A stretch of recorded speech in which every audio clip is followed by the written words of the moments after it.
Welcome to the MT Pit tutorials. In this tutorial, we will go over how to get the most out of the MT Pit iOS application. There are three areas of the app: Shows, App Settings, and Account Settings. If you are logged in with the rehearsal code, this last option will not be visible.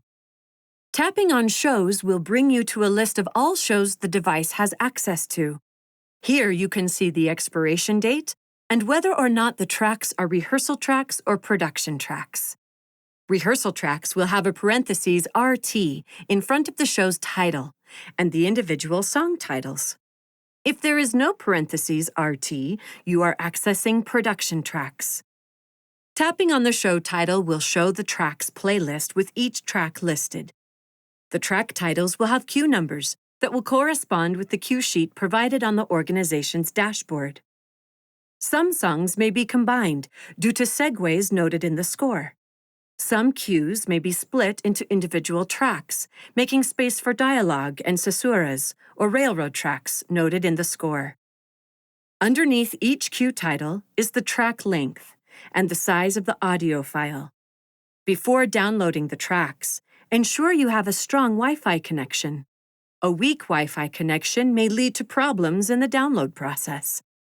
Tap the Test Download Speed button at the top of the screen. Once Test Download Speed has been selected, the system will perform a quick connection test. If there is a weak Wi-Fi signal, you will receive this notification. If there is a fast connection, you will receive this notification.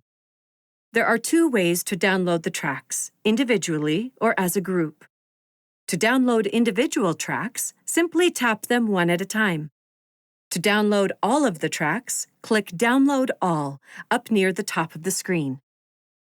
If the app is closed while a track is downloading, the download process will be interrupted. If you would like to resume downloading remaining tracks, press Download All again. This time you will be asked if you would like to re-download the whole show or to only download the missing tracks. Once a track has successfully downloaded, a play symbol will replace the download symbol on the right side of each track title. Select a song by tapping it in the list. This will open to the Playback Page. The show's title is at the top, followed by the song title. Beneath the song title are three buttons, one for selecting the previous track, one for pressing play or pause, and one for selecting the next track. Beneath these buttons are three sets of numbers. The top left number will note the elapsed time of the track. The bottom left number will note the track's total time length. And the bottom right number will note the time remaining. Beneath these time markers is a Notes section, where notes can be made for future reference. The bottom of the screen has three buttons: Repeat, Continue, and Fade. If Repeat is selected, the track will play again on a loop until the Repeat button is selected again. If Continue is selected, the next track will begin as soon as the current track has finished playing. If Fade is pressed while a track is playing, the current track playing will begin to fade out. The next track will immediately queue up and be available to play.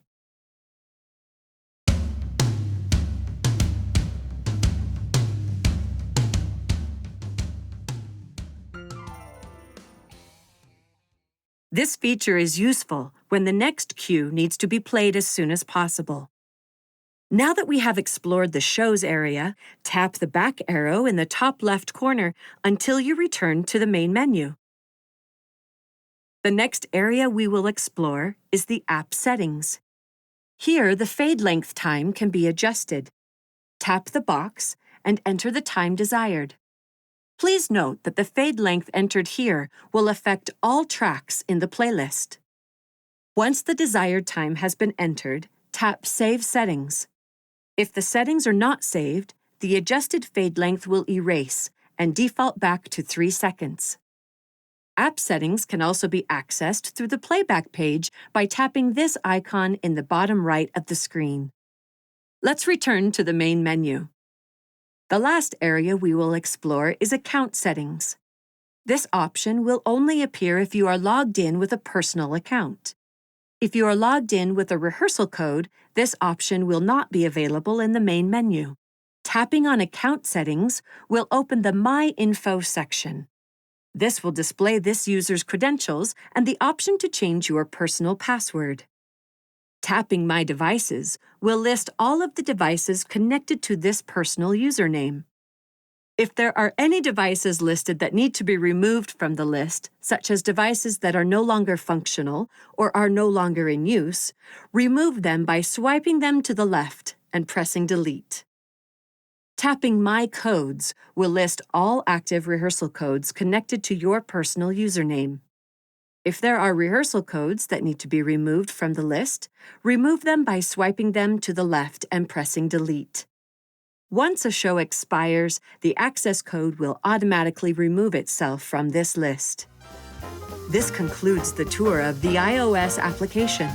If you have any further questions, feel free to visit our FAQ page at themtpit.com/FAQs or reference our tutorial series.